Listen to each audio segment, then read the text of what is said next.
Vini est proche de remporter le Ballon d'Or. Mon sentiment est que Vini est proche de remporter le Ballon d'Or. Ce qu'il fait cette saison est vraiment spécial. Il est toujours présent dans les moments clés, a lâché Carlo Ancelotti en conférence de presse, après la victoire des siens contre le Bayern Munich.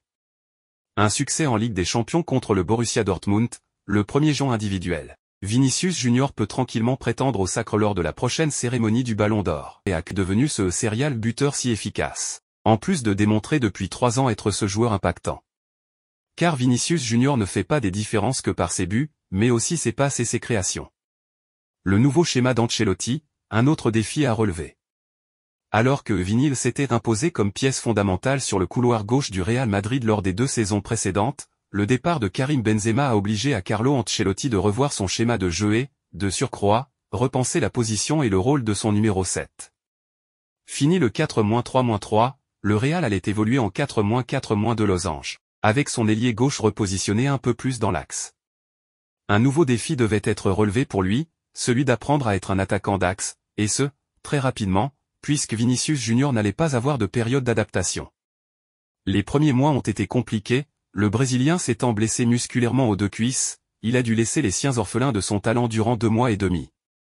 C'était la première fois de sa carrière que ce dernier se blessait si longuement. Une autre nouvelle épreuve à affronter dans ce chemin qui devait l'emmener vers le panthéon des plus grands noms de ce sport. Le joueur de 23 ans a fait confiance aux personnes qui l'ont entouré et n'a jamais perdu foi en lui, il allait rapidement revenir sur le terrain, retrouver son niveau et accepter le challenge de Carlo Ancelotti. Car pour devenir encore plus grand, Vinicius Junior devait amplifier sa palette technique et ses atouts. Jouer dans l'axe et être un véritable numéro 9, voilà l'objectif tracé par l'Italien. Sans le talent de son joueur, cela n'aurait certes été pas possible. Mais le Brésilien allait encore prouver être capable de changer tout ce qu'il touche en or.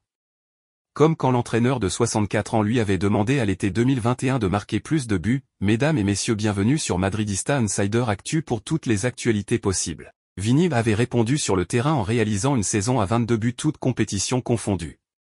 Eh bien, aujourd'hui, l'attaquant de 23 ans est en train de prouver, pouvoir être ce numéro 9 dont le Real a besoin.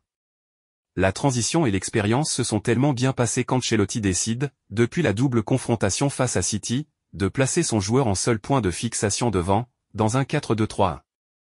L'Italien a réitéré ça à Munich et Vini a marqué un doublé. Au-delà de cela, c'est surtout son premier but qui est impressionnant, l'appel contre-appel et la finition sont dignes des plus grands. Finalement, qui d'autre qu'Ancelotti pouvait rendre encore meilleur Vinicius Junior? Un entraîneur dont le travail est souvent si peu loué. L'impact et les chiffres d'un futur Ballon d'Or? Et un entraîneur qui sait gérer à merveille les colères de son joueur lorsque celui-ci subit toutes sortes d'injustices. Vini est l'homme à maîtriser côté Real. Forcément, à chaque match de Liga, il est celui qui reçoit le plus de fautes. Malgré tout, cela ne l'empêche pas d'avoir été tout aussi impactant cette saison malgré les blessures du début d'année. En 34 matchs, le Brésilien est sur 21 buts et 9 passes toutes compétitions confondues, soit impliqué sur 30 buts de son équipe et étant buteur toutes les 128 minutes. Le ratio a été amélioré par rapport à celui de la saison passée où le numéro 7 du Real marquait un but toutes les 206 minutes. Une progression des chiffres qui va de pair avec son repositionnement sur le terrain. Une autre preuve de l'impact du joueur au Real Madrid, son ratio de buts en phase finale de Ligue des Champions. Vinicius Junior a contribué à 24 buts en 23 matchs à élimination directe de la C1. Aucun joueur n'a marqué plus de buts dans cette compétition au cours des 3 dernières années. Aussi, il s'est assis mardi dernier à la table d'un groupe de joueurs à part, avec Cristiano Ronaldo et Litmanen, il est le 3e joueur de l'histoire à avoir marqué lors de 3 demi-finales en 3 campagnes consécutives. C'est un honneur pour moi, comme je dis souvent, de là où je viens. C'était compliqué d'arriver là où je suis, a-t-il expliqué à TNT Sport Brésil après le match à l'Allianz Arena.